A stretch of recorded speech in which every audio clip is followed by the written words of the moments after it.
আমরা এদেশে আপনি জানেন ফ্যাসিস্ট হাসিনার পিতার বাসায় এখানে আমরা হাসিনার এই স্বৈরাচারকে সারা জীবনের জন্য এই দেশ থেকে বিদায় করতে চাই। কারণ আমরা এই দেশে 18 কোটি মানুষকে দেখাতে চাই ভবিষ্যতে কোনো স্বৈরাচারের জন্ম যদি বাংলাদেশে হয় তাহলে তার অবস্থা এমন হবে যাতে বাংলাদেশের মানুষ দেখে বুঝতে পারে পরবর্তীতে যেন এই দেশে কোনো স্বৈরাচারের জন্ম না হয়। যদি কোনো স্বৈরাচারের জন্ম এই দেশে হয় বাংলাদেশের ছাত্র জনতা এদের বিরুদ্ধে রুখে দাঁড়াবে। বাংলাদেশের ছাত্ররা যে কদম সামনে এগোয় সে কদম কোনো শত্রু বেঈমানে ভয় পেছনে না। এই কারণে আমরা এসেছি এই দেশে যতদিন স্বৈরাচার আইবে যত বছর স্বৈরাচার আইবে। আমি এখানে এসে অত্যন্ত আনন্দিত এবং কতদিন বাঁচবো জানি না। স্বৈরাচারের বাড়ি থেকে একটা ইট নিয়ে যাইতেছি, কারণ স্বৈরাচারের জনকের বাড়ি, কারণ এখান থেকেই শেখ মুজিব বাকশাল কায়েম করেছিল এবং সেই থেকে তার কুলাঙ্গার সন্তান শেখ হাসিনা বাংলাদেশটাকে আবার স্বৈরাচার হয়ে ধ্বংসের নিবৃত্ত করছে। এবং এই ইটটা নিয়ে যেতে চাই এই জন্য, কারণ কতদিন বাঁচবো জানি না, কারণ এইটা এই জন্য রেখে নিয়ে যাব বাসায়, শৌচাগারে রাখবো, বাথরুমের মধ্যে ব্যবহার করব, একটা ইটাই পাশে রাখবো।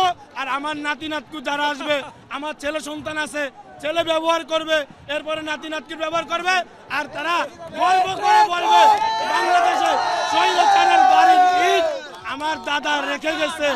এবং এই স্বৈরাচারকে আমরা এখানেই বাংলাদেশের মধ্যে যারা আবার স্বৈরাচার হয়ে দাঁড়াবে এবং অন্তর্বর্তীকালীন সরকার doctor Mohammad Yunus, professor doctor Yunus সাহেবকে শ্রদ্ধার সাথে বলছি, যেইভাবে আপনি এই 32 নম্বরের বাড়িটাকে আমার ছাত্র ভাইয়েরা ঘুরিয়ে দিচ্ছে, এটাকে গণ বাথরুমে পরিণত করবেন। যেমনিভাবে আবু জাহেলের বাড়িটা মক্কায় বাথরুমে পরিণত করছে, আপনি আমার একটা দৃষ্টান্ত রেখে যান যাতে এই শেখ মুজিবের বাড়িটা গণ বাথরুমে পরিণত হয়।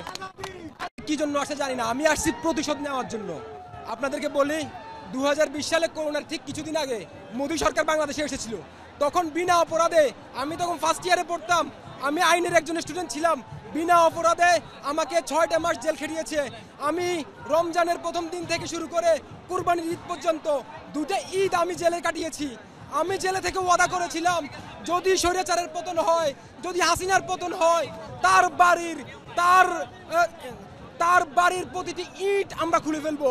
কিন্তু আমি জেলখানা থেকে যে ওয়াদাটা করে এসেছি সেটি পূরণ করতে পেরেছি। আজকে স্বেচ্ছায় উল্লাসে এখানে এসেছি, যারা আমার সাথে অন্যায় করেছে, যারা আমাকে 6টা মাস জেল কাটিয়েছে, আজকে তাদের পতন যারা বাংলাদেশের মানুষ করতেছে, ছাত্র সমাজ। এই সরকারের কারণে আমার শিক্ষা জীবন ধ্বংস হয়েছে, এই সরকারের কারণে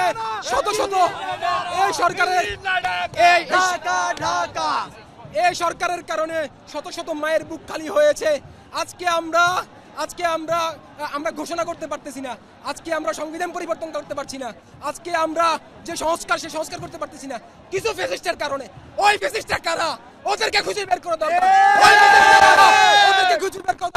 আমরা যে সংস্কার চাই, ছাত্ররা যে সংস্কার চায়, সেটা সংস্কার কেন দিচ্ছে না?